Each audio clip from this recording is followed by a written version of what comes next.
नमस्कार। भारत बंद के समर्थन में उतरे ट्रेड यूनियन, श्रमिक संहिताओं और कृषि कानून की प्रतियां फूंकी और निकाला जुलूस।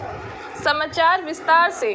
उत्तर प्रदेश प्रयागराज संयुक्त किसान मोर्चा के द्वारा आहूत भारत बंद के समर्थन में और अपने 3 दिवसीय अखिल भारतीय आह्वान के अंतिम दिन विरोध कार्यवाही के तहत दिनांक 26 मार्च को संयुक्त ट्रेड यूनियन इलाहाबाद तथा किसान आंदोलन एकजुटता मंच इलाहाबाद ने घंटाघर चौक स्थित चुन्नन गुरु की प्रतिमा पर धरना देकर मजदूर विरोधी चारों श्रम संहिताओं, किसान विरोधी कृषि कानूनों की प्रतियां जलाई तथा जुलूस निकाला। All India trade union congress, AITUC, centre of Indian trade union, C2, all India central council of trade union, एक्ट2, all India united trade union centre AIUTUC तथा Indian national trade union centre INTUC तथा confederation of central government employees and workers तथा किसान आंदोलन एकजुटता मंच इलाहाबाद के संयुक्त तत्वाधान में आयोजित इस विरोध प्रदर्शन के दौरान प्रदर्शनकारियों ने कहा कि कॉरपोरेट परस्त नीतियां अपनाते हुए सरकार जनता के विभिन्न हिस्सों के खिलाफ एक तरफा तरीके से कानून थोप रही है। कोरोना काल की आड़ लेकर सरकार ने बिना किसान संगठनों से बात किए कृषि कानून पारित किए तो बिना श्रमिकों की बात सुने श्रमिक संहिताएं पारित कर दी तथा बिना छात्रों शिक्षकों से बात किए नई शिक्षा नीति उन पर थोप दी।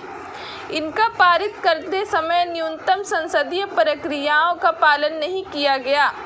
उन्होंने कहा कि तीनों कृषि कानूनों से देश में खेती तथा खाद्य सुरक्षा दोनों पर भी असर पड़ेगा, साथ ही किसानों की जमीनें छीनने का भी खतरा बना रहेगा। उन्होंने पुलिस के दमन, झूठे दुष्प्रचार, भाजपाई गुंडों से लड़ते हुए देश के किसानों के बहादुराना संघर्ष को सलाम करते हुए उसके साथ एकजुटता प्रदर्शित की। उन्होंने कहा कि कृषि कानूनों की ही तरह चारों श्रम संहिताएं भी देश के मजदूरों को बर्बाद कर देंगी। देश के श्रमिकों की क्या हालत है और सरकार का उनके प्रति क्या रुख है, यह कोरोना के समय में प्रवासी मजदूरों की स्थिति से ही स्पष्ट हो गया था।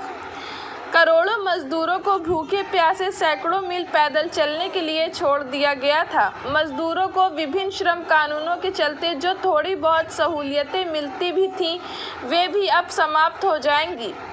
जब इन श्रम कानूनों को समाप्त कर श्रमिक संहिताएं लागू कर दी जाएंगी, इन श्रमिक संहिताओं के बाद एक मजदूर दिन भर मेहनत करने के बाद भी सम्मान के साथ नहीं जी पाएगा, बल्कि मालिकों के रहमो-करम पर ही निर्भर हो जाएगा। प्रदर्शनकारियों ने बड़े पैमाने पर किए जा रहे निजीकरण और विनिवेश का जमकर विरोध किया। उन्होंने कहा कि मोदी सरकार विनिवेश के नाम पर देश की बहुमूल्य संपदा को बेच रही है। आत्मनिर्भरता का नारा देने वाले सब कुछ कॉरपोरेट घरानों के हाथों में सौंप रहे हैं।